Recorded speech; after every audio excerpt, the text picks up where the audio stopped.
இந்த இதெல்லாம் மண்டல் ஏற்றிக்கிற ஆளே இல்லை. விடாமுயற்சி நல்லாலான்னு சொல்லும்போது மண்டல் ஏற்றிக்கல, இது சக்கப்போடு போட்டிருக்கு, இதையும் ஒரு மண்டல் ஏற்றிக்கல. அதே மாதிரி இந்த மாதிரி நெகட்டிவ் ரிவ்யூஸ் போடுறவங்க முக்கியமாக பார்த்தீங்கன்னா சின்ன பசங்க, ஸ்கூல் பசங்க, காலேஜ் பசங்க. ஸோ அதை நம்மளும் மண்டல் ஏற்றிக்க வேணாம். கதறவங்க கதறிட்டு இருக்கட்டும். தமிழ்நாடு இல்லாமல் அஃப்கோர்ஸ் கேரளா பக்கமாக இருக்கட்டும், யூஎஸ் பக்கமாக இருக்கட்டும், ஃபாரின்லேயும் படத்துக்கு பெரிய ரெஸ்பான்ஸ், டிக்கெட் டிமாண்ட்ஸ் அதிகமாக இருக்குது. செகண்ட் வீக்கில் நமக்கு ஒரு இமாலய ஒரு வசூல் சாதனை புரியும் அப்படின்னு எதிர்பார்த்துட்டு இருக்காங்க.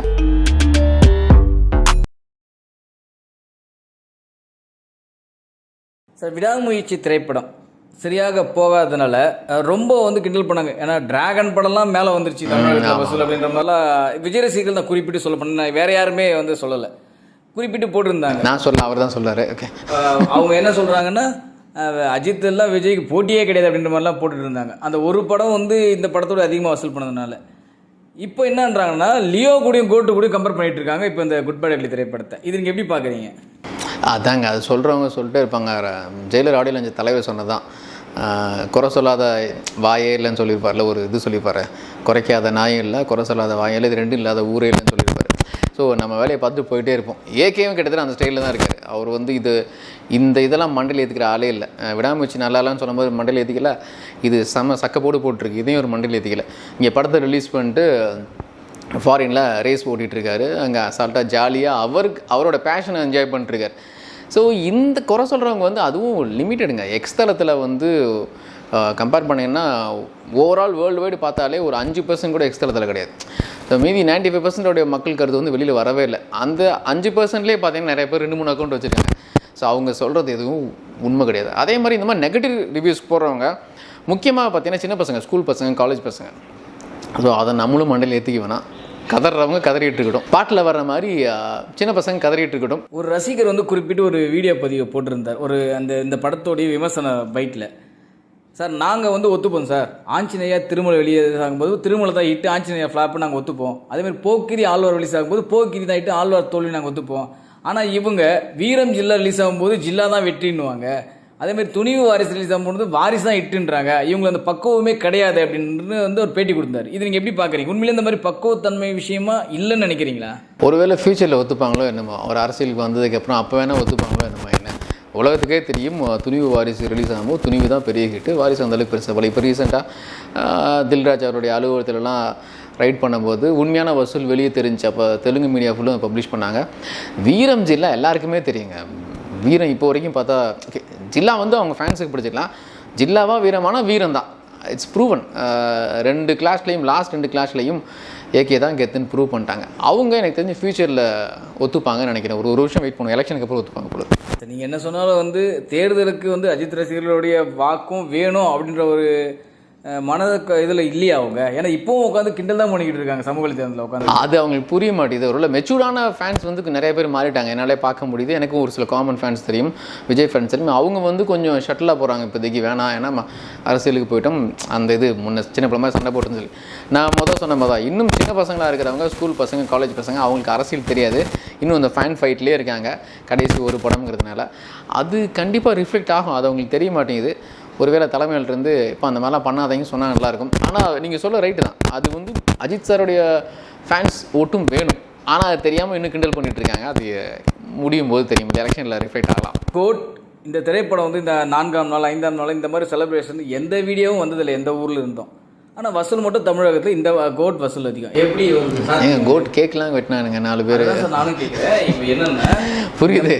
3ஆம் நாள் 4ஆம் நாள் இந்த குட் பை அக்லி வந்த கூட்டத்தில் அந்த மாதிரி ஒரு க்ரௌடோ ஒரு செலிப்ரேஷன் வீடியோவோ ஒன்று கூட வரல எனக்கு தெரியும் சமூக வலைத்தளங்களில். முதல் நாள் வந்ததோடு சரி, 2ஆம் நாள் 3ஆம் நாள் படம் ஓடவே இல்லை.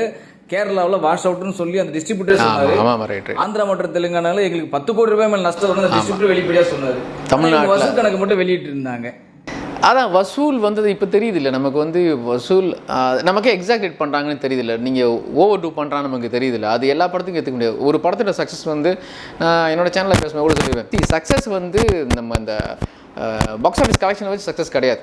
நம்ம சக்ஸஸை கண்கூட பார்ப்போம். ஒரு சில படங்களுக்கு டிக்கெட் கிடைக்காது, ரிவ்யூஸ் நல்லா வந்துட்டு கூட்டமாக மக்கள் போவாங்க, அதுதான் சக்ஸஸ்.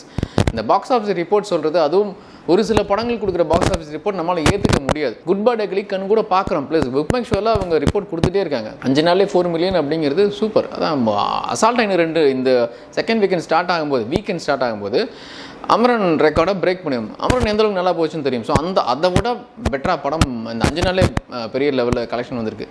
ஸோ இதை கம்பேர் பண்ணால் தெரியும்ல, கோட்டுக்கு வந்து கோட் ரெக்கார்டு அப்படி பார்த்தாலும் புக் மை ஷோ இந்த புக்கிங்லேயே பிரேக் பண்ணியிருப்பேங்க. இந்நேரம் குட் பேட் அக்லி அசால்ட்டாக பிரேக் பண்ணியிருக்குமே, அதுலேயே தெரிஞ்சிருக்குமே. நீங்கள் உங்கள் அடுத்த வீடியோவில் வந்து இதுக்கு தனியாக வீடியோ போடுறீங்க, குட் பேட் அக்லிக்கும் கோட்டுக்கும் புக் மை ஷோ ரெக்கார்டு எடுத்து போகிறீங்க, அது நமக்கு தெரிஞ்சிருமே. எதுக்காக இந்த கேள்வி கேட்க முற்படுறேன்னா சார், இப்போ என்னென்னா இந்த மாதிரி ஒரு செலிப்ரேஷன் வீடியோவையோ இந்த மாதிரி ஒரு க்ரௌடையோ நம்ம அந்த 4ஆவது நாள் 5ஆவது நாள் அந்த படங்களெல்லாம் வந்ததே கிடையாது. வீடியோவும் யாரும் ஷேர் பண்ணதும் கிடையாது. ஆனால் இந்த படங்கள் வந்து நார்மலாக வீக் டேஸில் கூட இன்னும் செலிப்ரேட் பண்ணிக்கிட்டே இருக்காங்க இந்த படத்தை. ஸோ இப்படி இருக்கும்போது இந்த வசூல் ரீதியாக வந்து இவங்க வந்து சமூக வலைதளத்தில் உட்காந்து சண்டை போட்டுட்ருக்காங்க. அதேமாதிரி என்னென்னா இந்த திரைப்படம் வந்து இந்த மாதிரி ப்ராக்ஸி புக்கிங்கோ இல்லை ஸ்கேமோ எதுவுமே நடக்கலை. இந்த மாதிரி ஒரு வார்த்தை கூட வரல எந்த இடத்துலையுமே. இந்த படத்துக்காக அது ஸ்கேம் நடந்திருக்கு, ப்ராக்ஸி புக்கிங் நடந்திருக்குன்ட்டு. ஆனால் அவர் படம் மட்டும் இந்த மாதிரி விஷயங்கள்லாம் அப்படியே வந்துகிட்டே இருக்கு. ஏன் அது என்ன காரணம்? என்ன சொல்லுன்னு தெரியலையே, நீங்களே சொல்லிட்டீங்க வருதுன்னு சொல்லி, அவரோட படங்கள் இங்கே வருதுன்னு சொல்லிட்டீங்க. சரி, அது ஒரு அவங்க சோஷியல் மீடியாவில் ரொம்ப ஸ்ட்ராங்கான ஒரு டீம். இப்போது கட்சியாக ஆரம்பிச்சதுனால சோஷியல் மீடியா ரொம்ப ஸ்ட்ராங்காக இருக்காங்க. பட் ப்ராக்ஸி புக்கிங் அகைன் நான் வந்து ஃபீல்டில் இருக்கிறதுனால இதை பற்றி டீட்டெயிலாக சொல்ல முடியல. தலை படத்துக்கு ஏகே படத்துக்கு அந்த மாதிரி எதுவுமே நடக்கலை. பியூர் என்ன சொல்கிறது, ஒரிஜினல் எந்த விதமான ப்ராக்ஸி எதுவுமே இல்லாமல் ஆர்கானிக்கான ஹிட் அப்படின்னு சொல்லலாம். அது மட்டும்தான் என்னால் சொல்ல முடியும். ஆர்கானிக்கான ஹிட் ஏபிசின்னு 3 சென்டர்லேயும் ஹிட் ஆயிடுச்சு. தமிழ்நாடு இல்லாமல் அஃப்கோர்ஸ் கேரளா பக்கமாக இருக்கட்டும், யூஎஸ் பக்கமாக இருக்கட்டும், ஃபாரின்லேயும் படத்துக்கு பெரிய ரெஸ்பான்ஸ், டிக்கெட் டிமாண்ட்ஸ் அதிகமாக இருக்குது. செகண்ட் வீக்கில் நமக்கு ஒரு இமாலய ஒரு வசூல் சாதனை புரியும் அப்படின்னு எதிர்பார்த்துட்டு இருக்காங்க. இடைப்பட்ட நேரத்தில் வந்து பார்த்திங்கன்னா விஜய் அவர்களுடைய சச்சின் படத்தை ரீரிலீஸ் பண்ணுறாங்க. அதே மாதிரி விஜயோட தீவிரமான ரசிகராக இருக்கிற சிபிராஜோடைய படமும் இந்த வாரம் ரிலீஸ் ஆகுது. ஒவ்வொரு அஜித் படமும் ரிலீஸ் ஆகும் போதும் அடுத்த வாரம் விஜய் அவர்களுடைய சம்மந்தப்பட்ட ஆட்களோ இல்லை தயாரிப்பினர்களோ ஒரு படம் வெளியாகுது. இதுக்கு என்ன காரணம்னு நினைக்கிறீங்க? இல்லை, அது சச்சின் வந்து தானு சார் முன்னாடி பிளான் பண்ணார். ஸோ அவர் பிளான் பண்ணாலும் 10ஆம் தேதி படம் ரிலீஸ் ஆகுதுன்னு தெரியும் குட் பேட். ஆமாம் ஆமாம். ஆனால் இவர் அடுத்த வாரமே சச்சின் படத்தை ரிலீஸ் பண்ணதுன்னு காரணம் என்ன? ஏன் அடுத்த வாரம் 24 கூட வரலாமே, இல்லை முன்னாடி போயிருக்கலாமே, இல்லை மே 1 இல்லை மே 3 கூட போயிருக்கலாமே, என்ன காரணம்?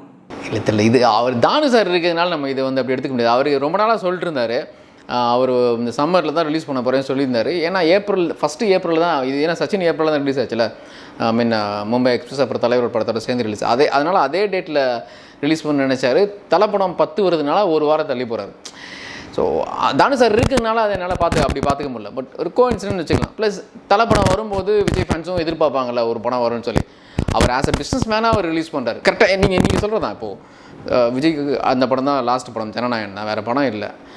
சச்சின் படம் அவர் கையில் இருக்குது. ஸோ தலை படம் வந்துடுச்சு, அடுத்து தளபதி படம் வராதானே அவங்க ஏங்குவாங்க. அப்போ அவர் கரெக்டாக ரிலீஸ் பண்ணுறாரு. பார்க்கலாம் சக்ஸஸ் எப்படிங்கிறத பொறுத்து இருந்து பார்ப்போம். இல்லை சார், இல்லை நிறைய விஷயங்கள் வந்து இதுக்கு முன்னாடி கொஞ்சம் வரலாறு திருப்பி பார்த்தீங்கன்னா உங்களுக்கே தெரியும். எண்ணெய் எறிந்தால் திரைப்படம் வரும்போது அதுக்கு அடுத்த வாரம் ஏஜிஎஸோட பேனரில் அநேகன் படம் வந்துச்சு, உங்களுக்கு தெரியும். அநேகன். அதே மாதிரி நேர்கொண்ட பார்வை படம் வரும்போது அதுக்கு அடுத்த வாரமே கோமாளி திரைப்படம் வந்துச்சு ஏஜிஎஸ் பேனரில். இப்போ சமீபத்தில் விடாமுயற்சி திரைப்படம் வரும்போதும் அடுத்த 2 வாரத்தில் அதே ஏஜிஎஸ் பேனரில் டிராகன் திரைப்படம் வருது. இப்போது குட் பேட் அக்லி திரைப்படம் வரும்போது அடுத்த வாரம் விஜயோட சச்சின் ரிலீஸ் ஆகுது. இதுக்கு என்ன மோட்டிவ் நினைக்கிறீங்க நீங்கள் சொல்லுங்கள்?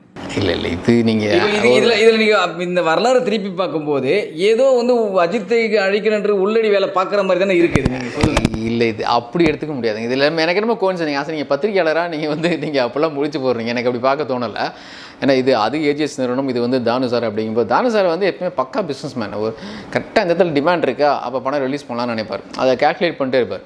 அது ப்ரூவன். அவர் வந்து அதே மாதிரி மாசா ரிலீஸ் பண்ணுறதுலேயும் மாசா ப்ரொமோட் பண்ணுறதுலையும் அவர் கிங் அப்படின்னு சொல்லலாம்.